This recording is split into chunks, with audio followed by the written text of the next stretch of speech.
Queen Elizabeth II knew she was destined for the crown ever since she was a young girl. Aside from the fact that she would be next in line for the throne when her father, King George VI, passed away, when Elizabeth's then 6-year-old sister Margaret asked her, "Does this mean that you will have to be the next queen?" Elizabeth, who was 10 at the time, said, "Yes, someday."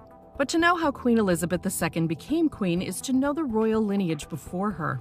It all started when Elizabeth's grandfather, King George V, became the presumptive heir after his older brother, Prince Albert Victor, died of pneumonia during a flu epidemic. He was only 28 at the time. And on May 6, 1910, George V ascended to the throne. He and his wife, Queen Mary, had 6 children. However, their youngest, Prince John, suffered from severe epileptic seizures and died in his sleep at the age of 13. But we are focusing on George V's eldest, Prince Edward Albert Christian George Andrew Patrick David, who went by David, and his younger brother, Prince Albert Frederick Arthur George. So Albert, or Bertie, as his family called him, married Elizabeth Bowes Lyon in 1923 and became the Duke and Duchess of York. They ended up having 2 girls, Princess Elizabeth Alexandra Mary and Princess Margaret Rose. However, David, being a bachelor for quite some time, ended up becoming King Edward VIII on January 20th, 1936, when George V died. By that point, David had already fallen in love with Wallis Simpson, the soon-to-be twice-divorced American, and would eventually abdicate the throne to marry Wallis, thus making his brother Albert the next in line to become King George VI.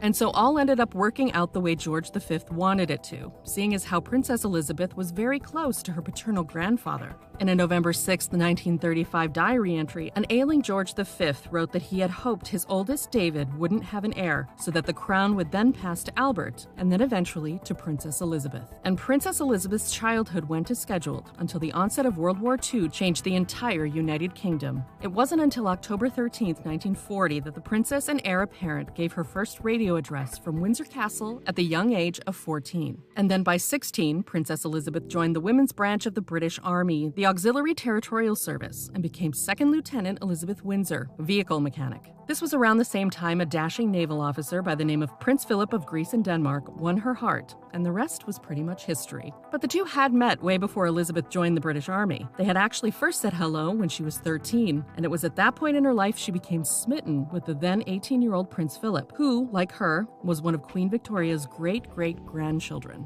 After a very discreet courtship, Philip proposed in 1946 and waited until Elizabeth was 21 to announce the engagement, per George VI's request. And then July 9, 1947, they went public as an engaged couple. Then right before the wedding, George VI bestowed Philip with the titles of Duke of Edinburgh, Earl of Merioneth, Baron Greenwich, and His Royal Highness. George VI had also made his daughter an Order of the Garter, the highest personal honor a monarch can bestow, and he did the same with Philip. Elizabeth and Philip married on November 20th, 1947 at Westminster Abbey. They had a wedding breakfast with only 150 people and honeymooned locally since they didn't want to take a long trip so soon after the war. And soon after, children followed, with their first child, Prince Charles, being born November 14, 1948, Princess Anne in 1950, Prince Andrew in 1960, and Prince Edward in 1964. Knowing that Princess Elizabeth would be his heir, King George VI would advise her about her future job since he sadly knew he wouldn't get the chance to see her carry out the role. In 1951, King George became seriously ill. The King and Queen originally had a 6-month tour to attend, but with his health declining, he had Elizabeth and Philip go in their stead. But before the tour, the couple had planned to stop in Kenya, where they had been gifted a retreat as a wedding present.